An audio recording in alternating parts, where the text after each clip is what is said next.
Edukasi personal hygiene saat menstruasi pada remaja. Persiapan alat, buku, leaflet, alat tulis. Perkenalkan, saya Bidan Anita. Ini ada yang bisa saya bantu? Begini Bu Bidan, ini saya mau nganter anak saya. Ini kok tadi mengeluh katanya menstruasi, tapi kok ada keluhan gatal pada lipatan paha. Nah, ini saya identifikasi dulu ya Mbak ya. Namanya siapa? Nama saya Dini. Mbak Dini ya. Usia berapa? 16. 16 tahun. Sudah bekerja Mbak? Belum. Belum bekerja. Alamatnya? Saya dari Gajahan sini. Gajahan, ya. Baik, Mbak Dini.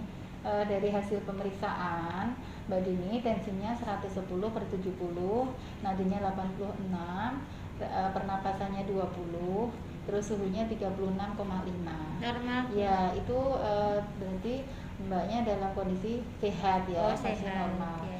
Kalau untuk keluhannya yang tadi kata-kata di area lipatan paha ya, ini nanti saya akan melakukan edukasi tentang personal hygiene saat menstruasi.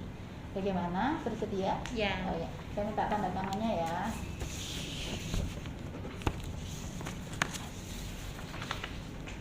Ya, nanti saya akan persepsi dulu tentang personal hygiene itu. Jadi personal hygiene nanti saya akan memberikan penjelasan tentang apa-apa yang berhubungan dengan merawat diri saat menstruasi.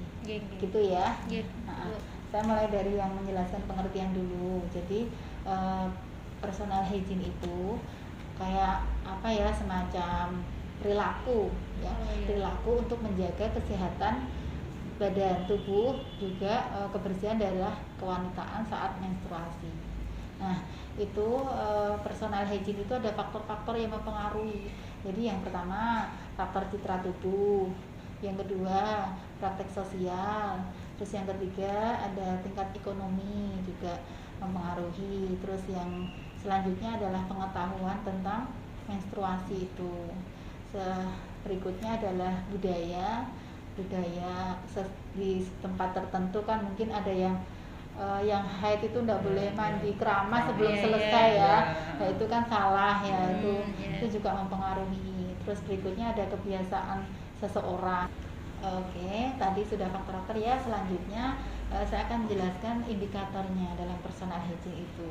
Ada beberapa poin ya. Yang pertama, perawatan kulit dan wajah. Nah, wajah ini adalah bagian yang paling sensitif, terutama remaja putri kayak Mbak Dini, karena saat menstruasi itu kan ada kelenjar sebases itu kerjanya meningkat, jadi produksi keringat juga meningkat. Nah, itu kalau tidak menjaga kebersihannya harus di bagian wajah itu harus penting ya, biar tidak timbul jerawat gitu. Itu yang poin pertama ya, tentang perawatan kulit dan wajah. Selanjutnya ke kebersihan rambut. Nah, rambutnya kan juga berkeringat, terus berminyak. Nah, itu bisa kayak memicu ketombe lah. Itu kita harus sering menjaga kebersihan daerah rambut. Jika untuk rambut kemaluan itu tidak boleh dicabut ya. Kalau dicabut kan ada lubang. Nah, itu lubangnya itu bisa sebagai jalan masuknya kuman. Lalu yang benar seperti apa, Bu? Ya, itu nanti dicukur, dirapikan. Iya, dirapikan. Ya, terus selanjutnya kebersihan anggota tubuh dan organ genitalia. Kan kalau pas haid itu kan kayak gerah ya, karena memang produksi keringatnya itu meningkat. Jadi kalau tidak harus sering jaga kebersihan tuh. Kalau tidak itu kan bagian yang tertutup, bagian lipatan-lipatan itu kan keringat, terus nanti mudah timbulnya penyakit kulit, bisa infeksi, terus bisa menimbulkan bau yang tidak sedap. Tuh. Seperti lipatan paha saya itu. Iya, terus untuk menjaga organ genitalia itu juga harus dibersihkan dengan air bersih dan dengan teknik yang benar. Nanti akan saya jelaskan tekniknya ya. Terus selanjutnya itu kebersihan pakaian sehari-hari. Nah, itu juga penting. Saat menstruasi itu harus setiap hari ganti pakaian, terutama celana dalam ya. Pilih celana dalam yang bahannya itu katun, apa kaos yang mudah menyerap keringat. Jadi juga yang tidak boleh terlalu ketat ya Mbak ya. Iya. Kalau ketat kan nanti kulitnya nggak bisa bernafas. Ini tadi kan sampai mana tadi Bu? Kebersihan fisik, pakaian ya. pakaian. Kebersihan pakaian tadi celana dalam harus ganti. Terus selanjutnya ke itu pemilihan pembalut. Nah itu juga penting. Pilihlah pembalut yang daya serapnya tinggi. Nah jadinya kering Bu di permukaannya. Itu tidak berwarna, tidak mengandung parfum. Terus itu kalau sudah ada di atasnya itu ada jendelan apa ya, gumpalan Jelly. darah, udah ada gumpalan darahnya, itu harus segera ganti. ganti. Kalau nggak ganti itu akan timbulnya apa, jamur berkembang biak di Di situ. situ, ya, ya. Makanya dijaga tetap kering. Baiklah Bu, Mbak, selanjutnya saya akan menjelaskan tindakan dalam personal hygiene saat menstruasi ya. Ya. Jadi apa saja yang perlu dilakukan saat menstruasi. Yang pertama tadi untuk cuci muka ya, bersihkan wajah 2-3 kali sehari tadi untuk mencegah jerawat. Iya. Selanjutnya keramas pakai sampo juga yang cocok, sampo apa monggo terserah, itu tiap 2 hari sekali minimal ya. Selanjutnya mandi. Nah mandinya juga jangan males-males kalau haid, mandinya sehari 2 kali pakai sabun. Terus itu potong kuku, karena apa, kuku bisa sumber masuknya infeksi ya. Kita kan apa-apa pakai tangan ya. Yeah. Tuh. Selanjutnya cuci tangan, jangan lupa. Sering budayakan cuci tangan pakai sabun dan air mengalir ya. Jadi cuci tangan sebelum dan sesudah memegang alat genitalia. Itu. Yeah. Tadi kan setelah cuci tangan ya. Nah, itu cara ceboknya itu juga harus menggunakan air bersih yang pertama syaratnya. Yeah.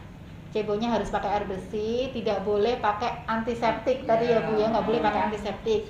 Terus tidak boleh pakai bedak atau parfum, nggak boleh. Nanti habis itu keringkan Dilap. pakai dilap itu, terus pakai celananya yang tidak boleh terlalu ketat gitu. Terus selanjutnya ganti pembalut itu 4-5 kali sehari. Selanjutnya ke itu mencukur rambut, merapikan rambut. Tadi sudah ditanyakan sama Mbak Dini ya. Dicabut nggak boleh, yang boleh itu dicukur atau dirapikan. Karena kalau terlalu lebat kan itu bisa jadi sumber sarang penyakit, ada kutu dan sebagainya. Tidak nyaman juga. Ya, berikutnya saya akan menjelaskan ada dampak yang ditimbulkan dari gangguan personal hygiene ini. Yang pertama itu gangguan fisik ya. Gangguan fisik itu ya meliputi apa ya, gangguan alat reproduksi, ada bisa jadi penyakit kanker leher rahim, bisa loh Mbak, kalau tidak bisa menjaga kebersihan bisa sampai infeksi, bisa keputihan begitu.